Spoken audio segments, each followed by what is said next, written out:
Good morning dear students. आज हम हमारा अध्याय रेखाएं और कोण पर विचार करने वाले हैं, जिसमें हमने पहले वाली क्लास में कोणों के बारे में पढ़ा था। आज हम उन्हीं से संबंधित यहाँ पर क्वेश्चंस को सॉल्व करने वाले हैं। देखिए, पहला क्वेश्चन हमें एक चित्र दिया गया है, उसमें हमें आसन्न कोणों के नाम लिखने हैं। यहाँ पर हमें एक चित्र दिया गया है जिसमें इस तरह से कोण बने हुए हैं। सबसे पहले हम यहाँ पर इसे बनाएंगे। यहाँ पर हमें एक त्रिभुजाकार आकृति दी गई है और तीन रेखाएं इस तरह से जाती हैं। यहाँ पर एक त्रिभुज बना हुआ है A B C, A B और सी। इसी के साथ यहाँ पर बाहर की तरफ अगर हम इन्हें बढ़ाएं तो यहाँ पर हमें बिंदु दिए गए हैं ई एफ और यहाँ पर है बिंदु डी। अब हमें इसके आसन्न कोणों के बारे में लिखना है। तो देखिए, अगर हम बात करें कि यहाँ पर आसन्न कोण कौन कौन से हैं, तो हम पहले इस वाले भाग की बात करेंगे जिसमें हमें क्या क्या दिया गया है। सबसे पहले इस तरह से हम एक अलग से रेखा बनाते हैं और यहाँ पर बिंदु सी दिया गया है और यहाँ से एक रेखा इस तरह से यहाँ पर बिंदु डी है, यहाँ पर एफ है। देखिए, अगर हमें आसन्न कोण लिखना है तो हम यहाँ से क्या क्या लिखेंगे। इसके कोण का मान लिखेंगे। एक कोण हो जाएगा एफ सी बी या फिर बी सी एफ। कोण बी सी एफ और कौन सा कोण? कोण बी सी ए। कोण बी सी ए। यहाँ से हमने कौन सा कोण लिख दिया? कोण बी सी एफ और कोण बी सी ए। इसी तरह से अब हम ये वाली साइड लेंगे जिसमें इस तरह से कोण बना हुआ है। यहाँ बिंदु ए सी डी और यहाँ पर बिंदु बी है। इस वाले भाग से हम अगर कोण का मान लिखना चाहें तो लिखेंगे कोण डी ए सी और कोण सी ए डी। दूसरा हो गया। उसके बाद तीसरा भाग हम इस साइड से लेंगे जहां पर हमें इस तरह से लाइन दी गई है, एक लाइन इधर दी गई है। हमने कहा था कि जब आसन्न कोण होंगे तो उसमें एक जो भुजा होगी वो क्या होगी? उभयनिष्ठ होगी और इस तरह से कोण बनेंगे। तो देखिए, यहाँ से अगर हम कोण का मान लिखें तो क्या हो जाएगा? कोण ई बी ए और कोण ए बी सी। इस तरह से हम आसन्न कोण लिख सकते हैं। अगर आप इनको अलग अलग बनाकर देख लेंगे तो आसानी से इनको लिख पाएंगे, और अगर आप इसी तरह से यहाँ से आपको समझ आता है तो हम यहाँ से डायरेक्ट इनको लिख सकते हैं। अब देखते हैं दूसरा क्वेश्चन। रेखीय जोड़ों व ऊर्ध्वाधर कोणों के हमें नाम लिखने हैं। ऊर्ध्वाधर समूह कोण क्या होते हैं? यदि कोई दो रेखाएं आपस में क्या करें? प्रतिच्छेद करें तो वहां पर बनने वाले समूह कोण क्या कहलाते हैं? ऊर्ध्वाधर समूह कोण कहलाते हैं। देखिए, यहाँ पर हमें कुछ इस तरह से एक आकृति दी गई है जिसमें दो रेखाएं यहाँ पर, दो रेखा यहाँ पर और दो रेखा यहाँ पर प्रतिच्छेद करती हैं। इस तरह से हम यहाँ पर इनको नाम देने वाले हैं। कौन कौन से बिंदु दिए गए हैं? बिंदु ए बी और सी। इन्हें हम थोड़ा दूर लिख लेते हैं। यहाँ पर हमें कोण दिए गए हैं। कौन कौन से? कोण यहाँ पर नंबर 5, 6, 7 और 8। इसी तरह से दूसरे कोण हमें दिए गए हैं 1, 2, 3 और 4। यहाँ पर कोण दिया गया है 9, 10, 11 और 12। अगर हम बात करें रेखीय कोण की तो रेखीय कोण हम यहाँ से लिख सकते हैं। पहला हमने बिंदु सी ले लिया। बिंदु सी से यहाँ पर बनने वाले रेखीय कोण कौन कौन से होंगे वो हम यहाँ से लिख सकते हैं। देखिए, क्वेश्चन नंबर 2। पहले हम लिखने वाले हैं रेखीय जोड़ों के नाम। रेखीय जोड़ों के नाम क्या क्या होंगे?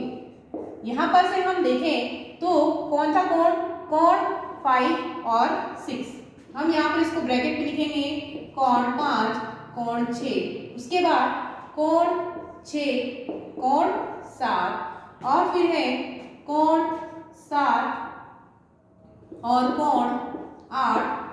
इसी तरह से कोण 8 और कोण 5। ये हो गया बिंदु सी। अब बात करते हैं बिंदु ए की। बिंदु ए पर कौन कौन से रेखीय कोण है। पहला हमने कोण ले लिया 10 कोण 11। इसी तरह से कोण 11 और कोण 12। उसके बाद कोण 12 और कोण 9। फिर है कोण 9 और कोण 10। यहाँ पर हमें पता है कि रेखीय कोण किस प्रकार से बनेंगे। एक रेखा पर कोण बनते हैं तो उनका योग कितना होता है, 180 डिग्री होता है। तो हम यहाँ पर पहली हमने रेखा एक इस तरह से ले ली, दूसरी रेखा हमने इस तरह से ले ली, तीसरी रेखा इस तरह से हमने ले ली और चौथी रेखा इधर ले ली। तो यहाँ पर जितने भी कोण बनेंगे उनके हमें सबको नाम में लिखना है। देखिए तीसरा हम बिंदु ले लेते हैं बिंदु बी। बिंदु बी पर कौन कौन से कोण है, कोण 1 कोण 2। फिर लिखेंगे कोण 2 और कोण 3। फिर लिखेंगे कोण 3 और कोण 4। फिर लिखेंगे कोण 4 और कोण 1। ये सभी कोण आपस में क्या है, रेखीय युग्म में है। अब बात करते हैं ऊर्ध्वाधर सम्मुख कोण। हमें यहाँ पर बताना है कि सम्मुख कोण कौन कौन से हैं। तो हमने पहले पढ़ रखा है कि यदि इस तरह से दो रेखाएं आपस में प्रतिच्छेद करें तो यहाँ पर इसके सामने वाले जो कोण होते हैं आपस में बराबर भी होते हैं और क्या कहलाते हैं, सम्मुख कोण भी कहलाते हैं।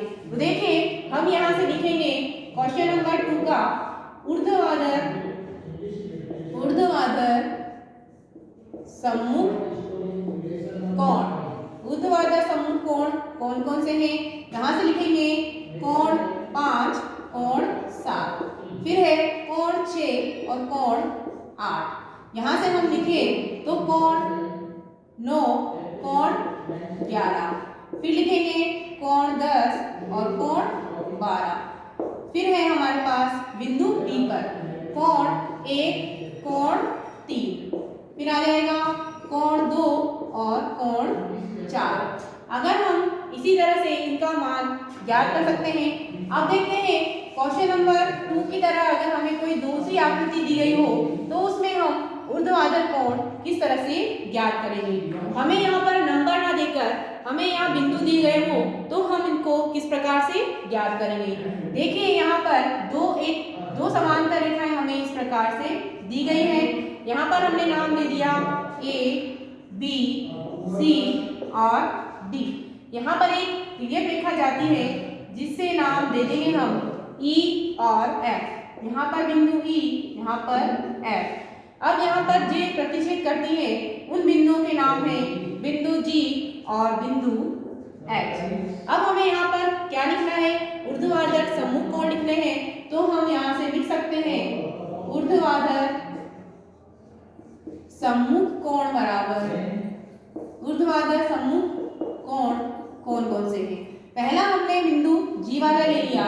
इस बिंदु G पर कोण EGC, कोण EGC और कोण यहाँ से कोण DG और H। ये एक सम्मुख कोण का युग्म है।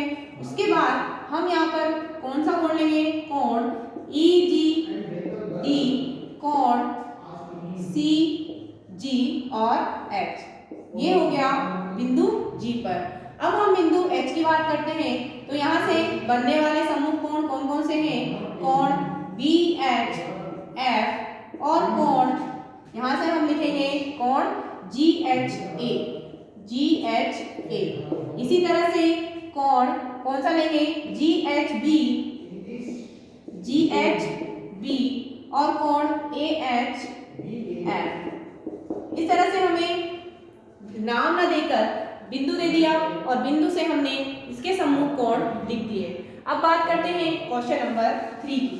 क्वेश्चन नंबर 3 में हमसे क्या पूछा गया है कि पूरक कोण का मान ज्ञात करो। यहाँ पर हमें एक कोण दिया गया है और पूछा गया है कि इसका पूरक कोण क्या होगा। देखिए हम यहाँ से हमें पता है कि पूरक कोण में कोणों का योग कितना होना चाहिए, 90 डिग्री होना चाहिए। तो हम इसका पूरक कोण कैसे लिखेंगे, पूरक कोण बराबर 90 में से 32 को माइनस करेंगे तो हमारे पास कितना आ जाएगा, यहाँ आ जाएगा 58 डिग्री। ये इसका पूरक कोण होगा। और इसी तरह से दूसरा वाला जो है उसका पूरक कोण क्या होगा? पूरक कोण बराबर 90 माइनस 57 करेंगे तो हमें क्या मिलेगा? 33 डिग्री। ये इसका क्या होगा? पूरक कोण होगा। तो आज हमने कोणों से संबंधित उन कोणों को किस प्रकार से हम नाम देते हैं, किस प्रकार से पूरक कोण ज्ञात करते हैं, वो आज हमने सीखा है।